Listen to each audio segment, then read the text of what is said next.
afternoon, good night. How you doing? This is MCM and you're listening to You're Probably Right. Today we are going to have a serious conversation. Well, maybe not a serious conversation, but there's going to be a serious talk happening here. Now, of course, I'm only doing the talking, but just stay tuned.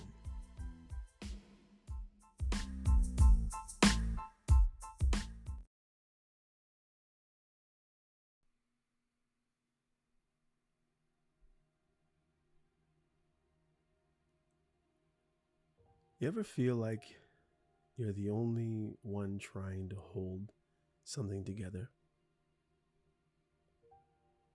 That it's something that's already falling apart. Like no matter how many good mornings you send, how many over-explained texts you type out, no matter how cerebral you think you're being, or how many second chances you give, you're the only one still emotionally present. If you've ever been in a situation like that, chances are you've experienced something people call anxious attachment. But trust me, it's a lot deeper than the label. It's lived, and I've lived it.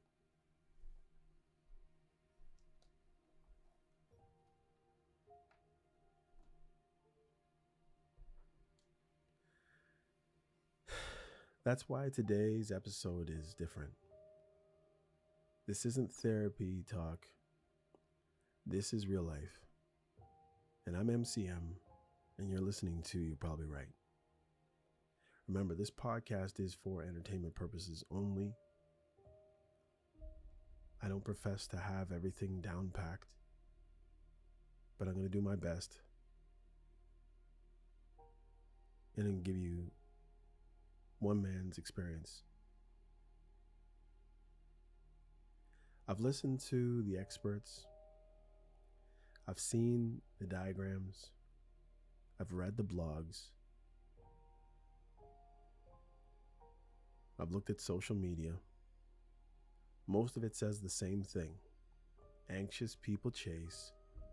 Avoidant people run. But what's missing is the human part. What it feels like to be the one constantly worried that you're too much or not enough at the same time, walking on eggshells. What it's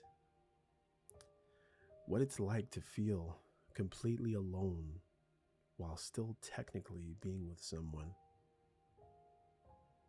So this episode isn't theory, it's truth.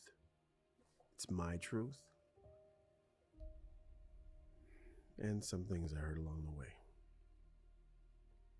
From missed calls to moments of silence that feel like punishment, I'm laying it all out as best I can. And I'm trying to be as honest, as truthful, but at the same time, I'm trying to protect the innocent, as they say. If they're innocent. And look, this isn't just about calling out avoidant people either. They've got their own struggles. They got their own problems. But what I want to do here is crack open what anxious attachment really does to a person. Mentally, emotionally, physically, how it affects trust, how it shows up in texting, in intimacy, in silence, how it messes with your sleep, your self-worth, and your ability to walk away even when you know you should. It's not weakness. It's not clinginess. It's wiring. It's your spirit, shaped by what we've been through. So whether you're 16 or just starting to date, or 56 and trying to break out of patterns you've carried for decades, I want you to listen close. If you've felt it, you'll know it. If you've lived it, you'll recognize it. This is not about blame. It's about awareness, because if we can name it, chances are we can heal it. You're not broken. You just haven't been heard yet. So let's try and change that today.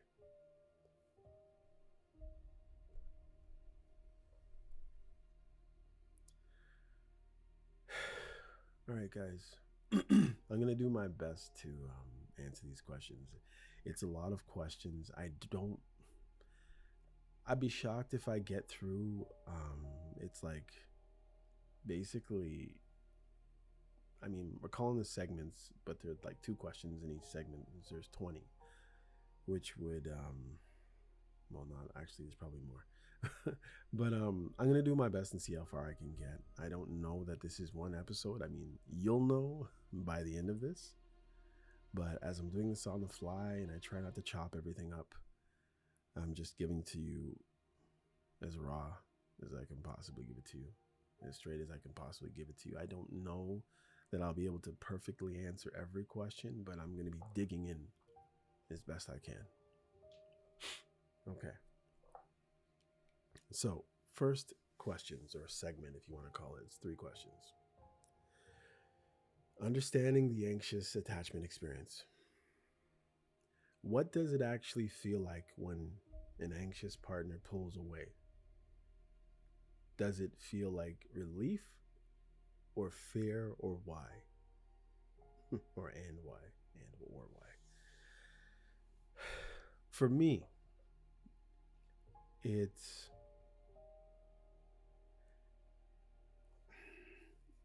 is relief, because as an anxious person, I'm going to say I don't want to say you, because I know every anxious person isn't the same. And I would also like to preface all this by saying, first of all, that I'm pretty secure,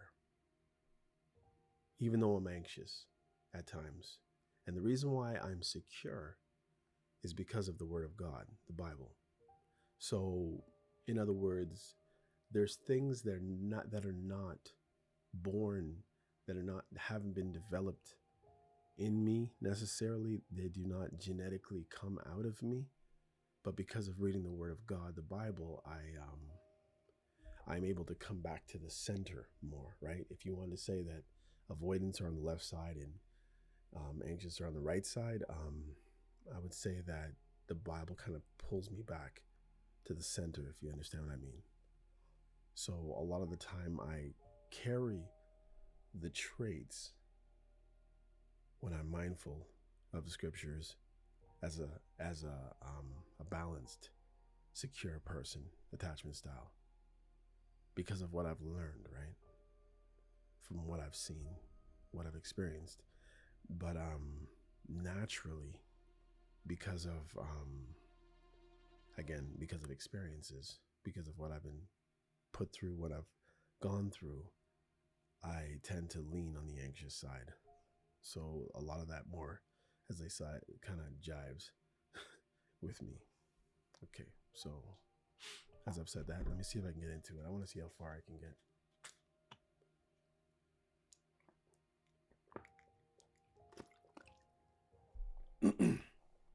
Hopefully you have time to sit down with me. Sorry, I'm just drinking some water.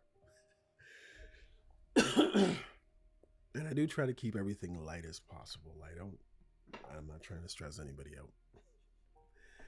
Hopefully this is interesting to you. And if it is interesting, please pass it on to a friend or an enemy, or somebody who just needs to hear some of this stuff.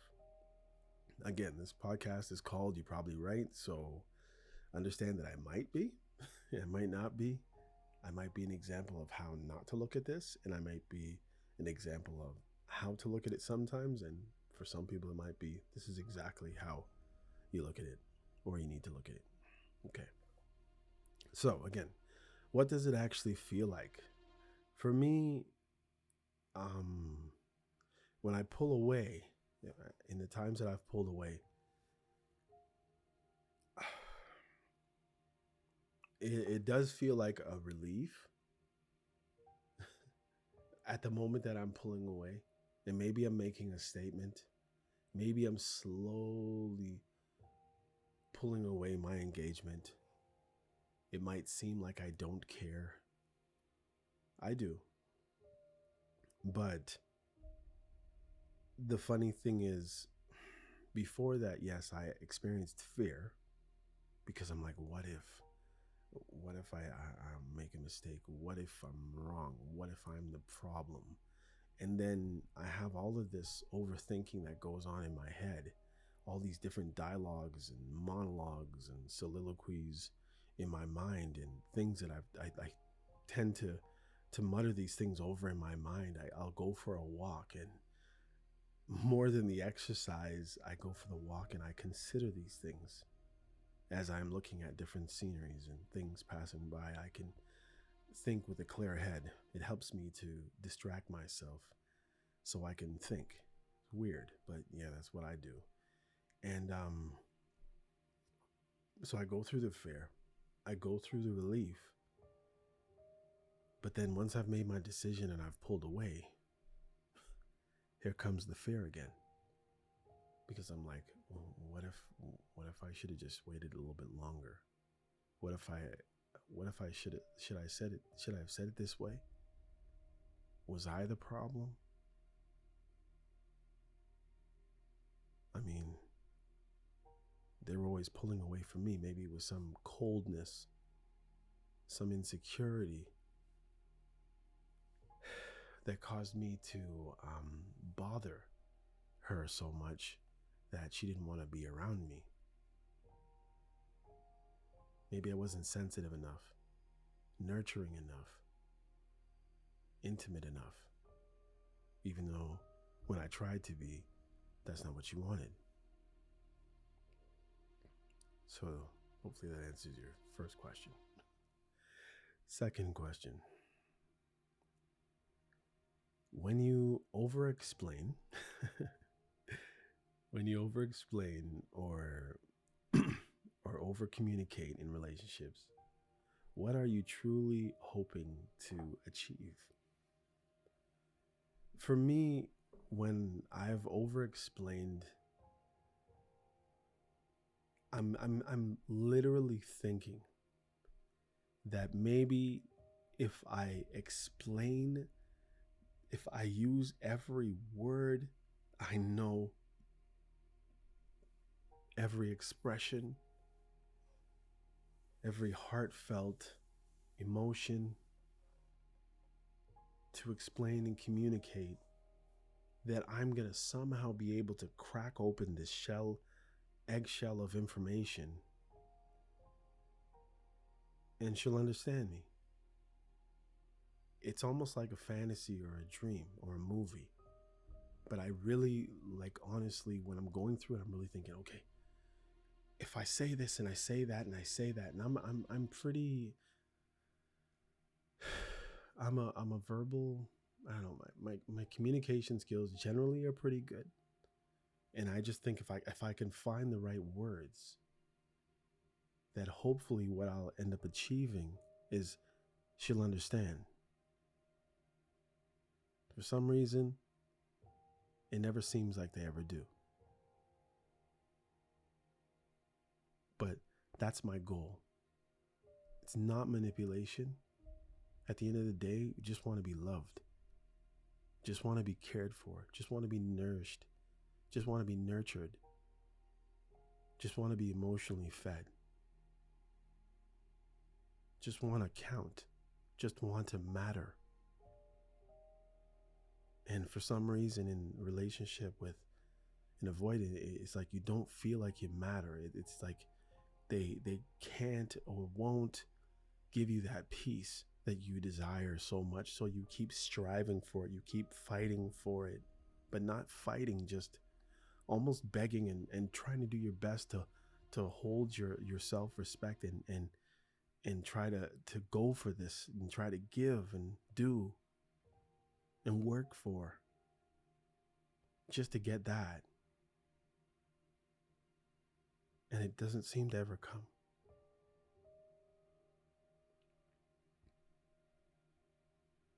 Three, have you ever sensed yourself holding the relationship together, even when it's clearly falling apart? Describe the experience. I've for sure felt like I was trying to hold the relationship together, but at the same time, like Samson in between the two pillars, I think I'm holding the relationship together, but I've always realized that I've never actually been strong enough just to hold it together. And it's almost like the other person is just standing beside one of the pillars that I'm holding with the strength just to kick it down, no matter how hard I try to hold it up.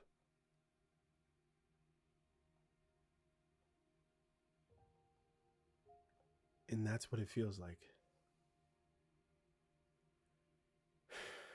It's like the camel and the straw on its back, and it's just that one little piece. And no matter what I do, I'm never, ever strong enough to hold it together. I don't have the control. I don't have the power. No matter how hard I try, there's always, I have everything in my hand. Little do I know we're about to walk on ice. And I feel like the other person knows we're about to, because I have so much stuff in my hand and we're walking down the road, let's say. And maybe I'm holding everything together and she's walking beside me, sort of.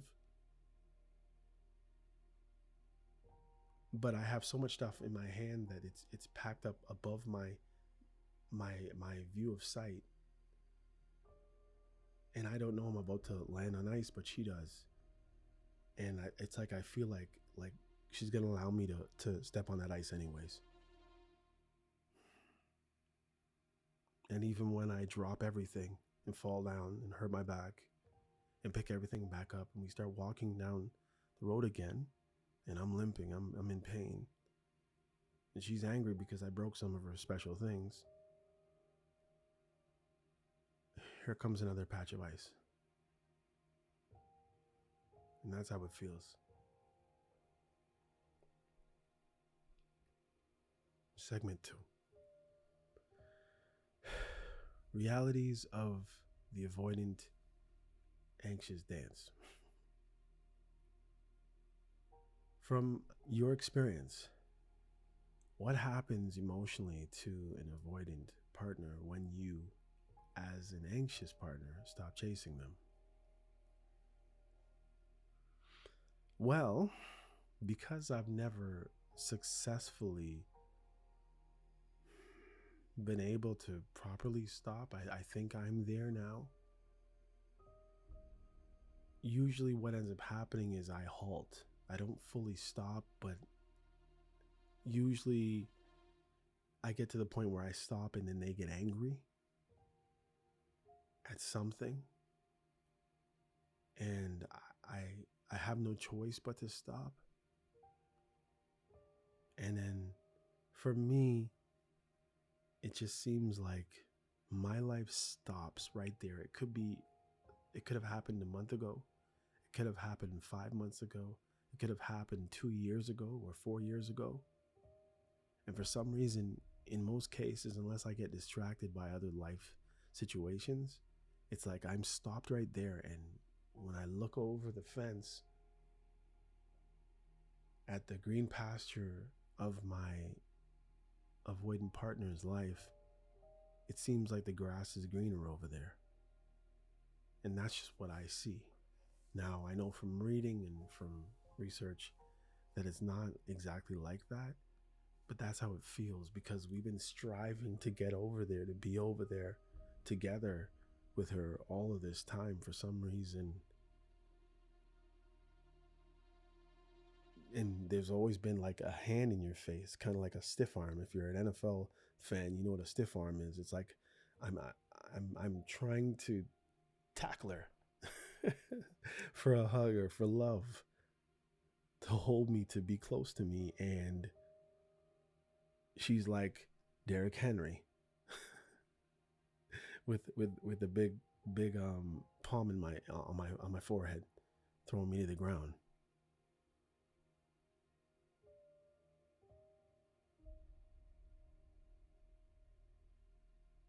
And when I stopped chasing, the times that I've stopped chasing, to me it seems like in the same scenario, I feel like my avoidant partner stops running because there's nothing to run from. Except at the same time, it's like they're running from love. And it's almost like a few times they've come closer to say like, what's going on? Check in with you. Like, you're supposed to be tackling me. What happened here? We have an agreement. I run, you chase. You get too close, I push you away and throw you to the ground. And then it's like for me to answer. It's like, well, I want to chase you, but I keep getting hurt. So I have enough bumps and bruises on me now that I'm just going to walk in this direction and go sit on the sideline. And then, almost like Bugs Bunny to the coyote, it's kind of like, oh, come on, bud. Let me fix you up. Let me get you right. And then at times they get you right. You're ready to chase. And the arm comes up to your face. Best way I can explain it. 5, in segment 2, of course. Can you describe a specific moment when your anxious behaviors unintentionally pushed your avoidant partner further away? Yeah, I can remember a time where I was in a very supposedly committed relationship, and it was one of those times when I was over explaining, and it was a long conversation, argument. I was trying to explain away, and she was trying to argue away, and I was trying to come closer, and she was trying to kick me in the chest, and it got to the point where I was in tears. I don't even know if I actually, yeah, they must have known. And it's almost like as the tears rolled down my face, it was almost like this look on her face came as to say like, ugh. And right there I knew that there was nothing that I could possibly say that day or any day afterward that would have her coming toward me, because I got that upset. And why was I upset? Because I just didn't believe that they understood how I felt, and I was so frustrated trying to explain my side of the situation, trying to make it better, trying to glue everything back together, and she had and wanted no part of it. And for her, it seemed like the last straw is when I actually had serious, heartfelt emotions over it.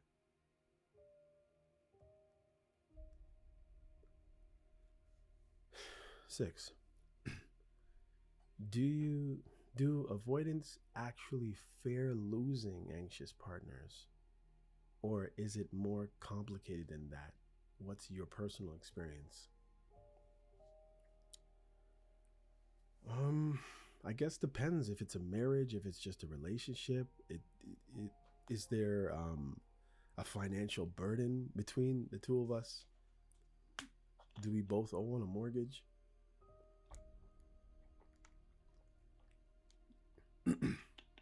Do I have responsibilities? Do I have shares in something that they have? Like, even, when it comes to a marriage, like, there's certain ways where it seems like the avoidant is like more, how are the bills going to be paid? Emotionally, they're not tied to you very hard, but they know that their finances are in many cases, and they just want to know that their bills are going to be paid because they're done with you in many cases. And if that's not the case, a lot of the time it feels like they're relieved to get rid of you, and they don't even have to look down the road. And they know a lot of the time, it depends. I guess every anxious partner, if it's a guy, knows that, as far as he knows, he's picked a very beautiful, attractive, funny, outgoing, smart, intelligent, avoidant partner. And he's seen, in most cases, other guys try to talk to her. As a matter of fact, sometimes she's told you. She's told us. She's told me. And it's kind of like that song, she'll be coming around the corner when she comes, but it's a him.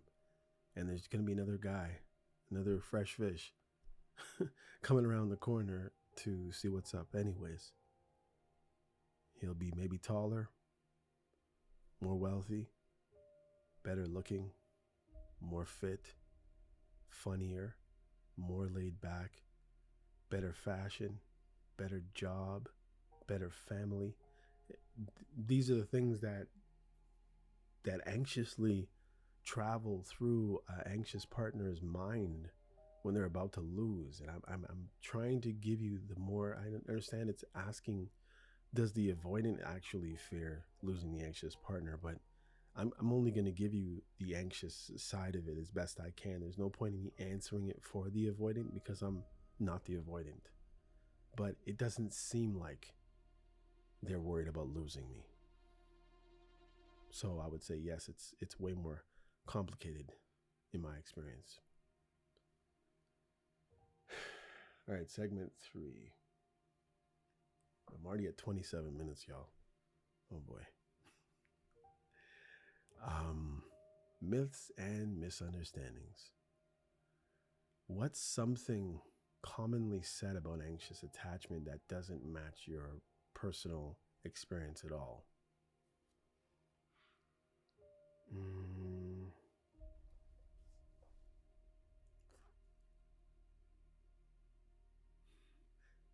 I can't really say that there's anything that really doesn't match it very well, except for I think some things,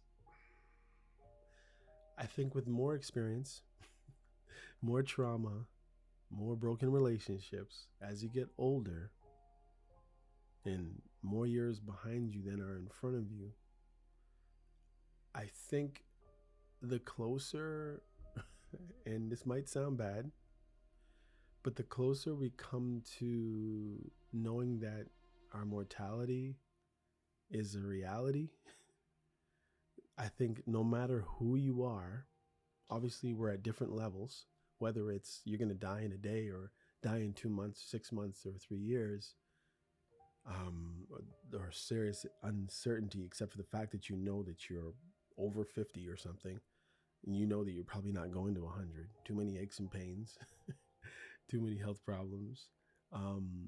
The closer you get to the end of life on this earth, the closer you move back to the center of being balanced, being secure, just from all the experiences. Not necessarily just because of your age, but it doesn't hurt, I guess. 8. What's a misconception about avoidant partners that you've seen disproved in your own relationship?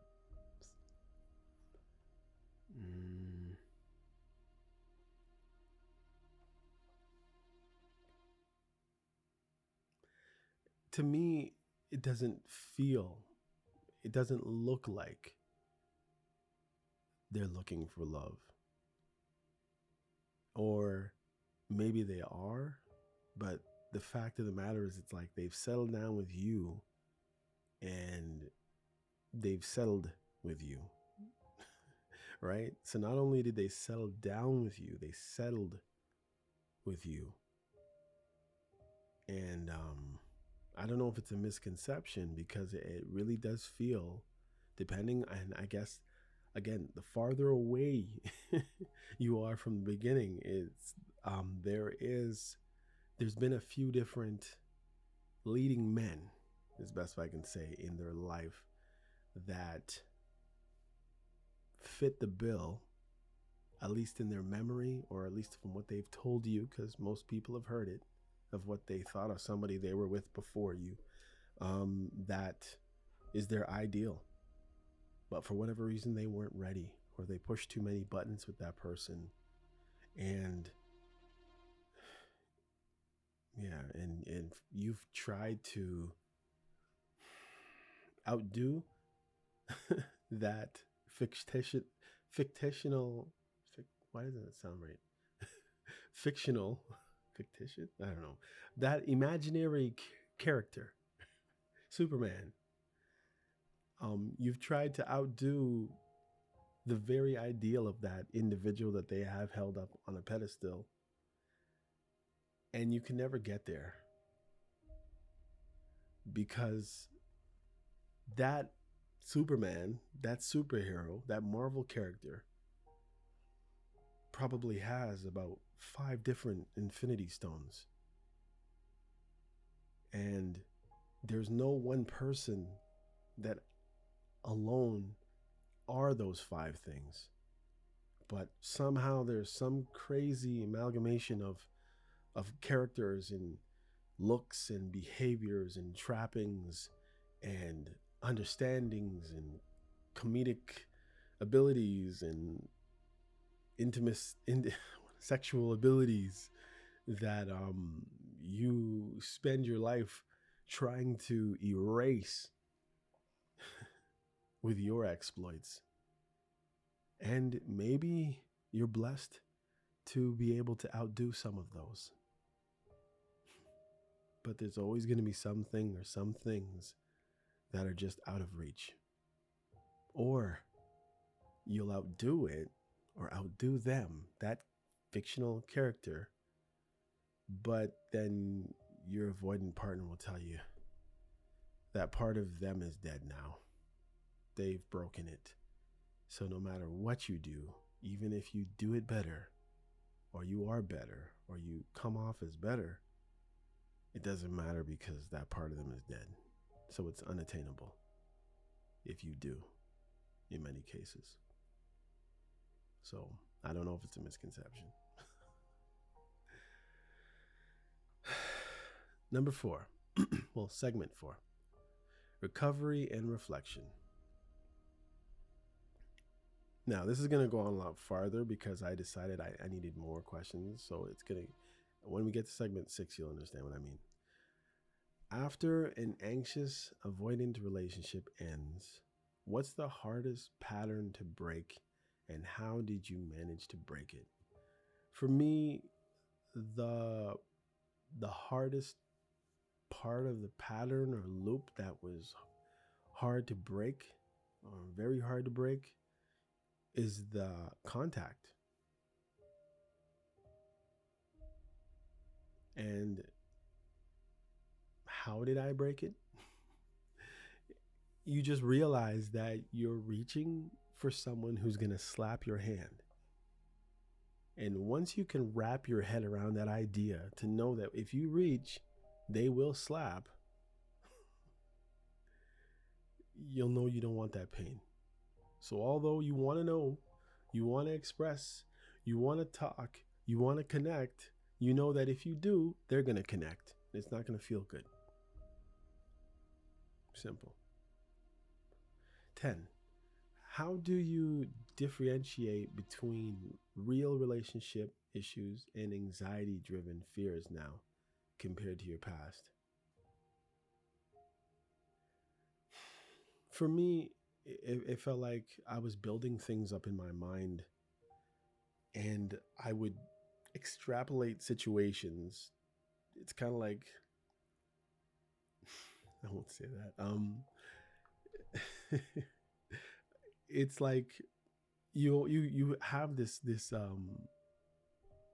premonition of how things are going to be 10 years down the line, and it starts stressing you out from today, and you start living like it's 10 years down the line, when really you should just take it one day at a time and have patience. And that's the anxiety. You have anxiety for things that you think will probably happen down the road, but you're treating them like if they're here today. And now I try to look at it and realize that there's time before tomorrow. You have today, and all you can do is do your best today. And if you do your best today, if you are honest, if you are loving, and if you are careful, and things don't work out, well, at least then you know you did your best, and you don't have to worry about tomorrow. So that's how I look at it now. Before, no. What do you mean you're not going to do this? What do you mean this isn't going to be a part of a relationship? What do you mean your parents didn't raise you that way? And stress. Try to fix. Cause disaster in your relationship because you're looking down too far down the road. And now I don't look at it that way. I just do the best I can today. Period.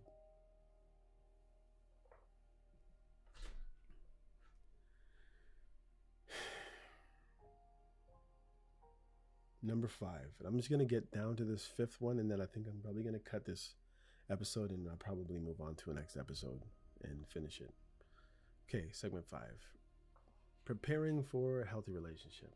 And I know we're going to end up going back in the next one. Hopefully there's a lot more in the front than there is in the back. So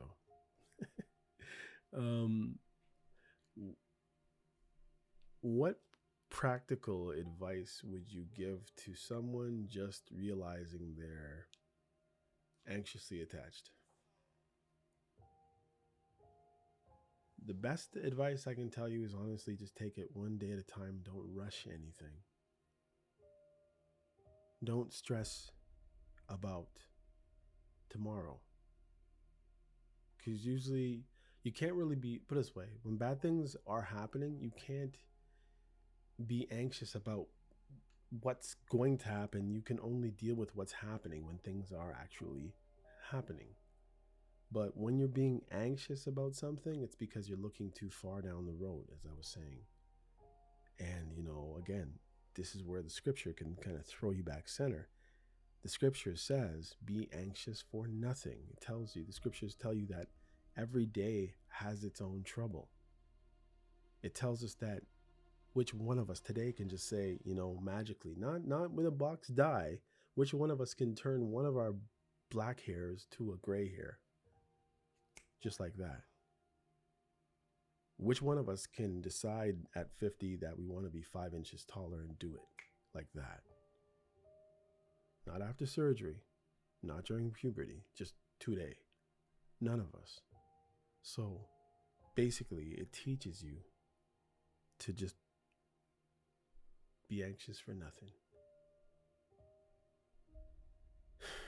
And lastly, on segment 5 here, what's one clear red flag that someone you're interested in might have avoidant tendencies?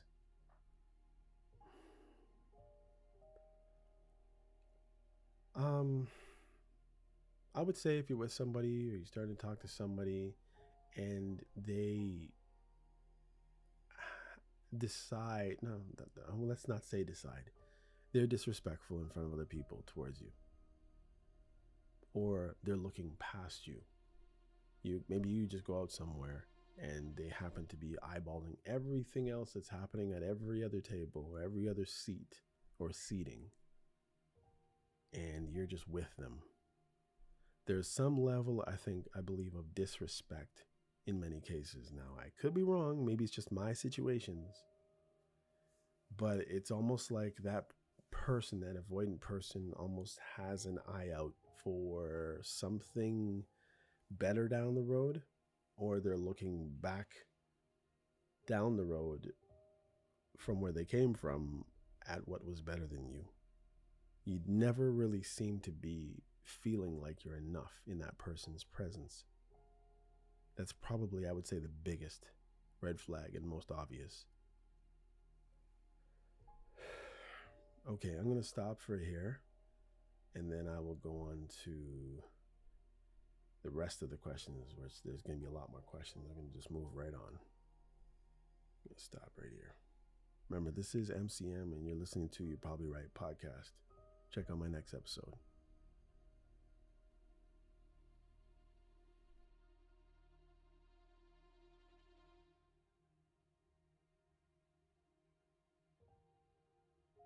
Hey, come check out You're Probably Right podcast. Society is getting more unpredictable every day, but at the same time, predictable in its unpredictability. Say that 4 times real fast. Come with me as I attempt to find clarity in all the fog while staying way outside the box and kicking the box way down the road with my size 12 ducks.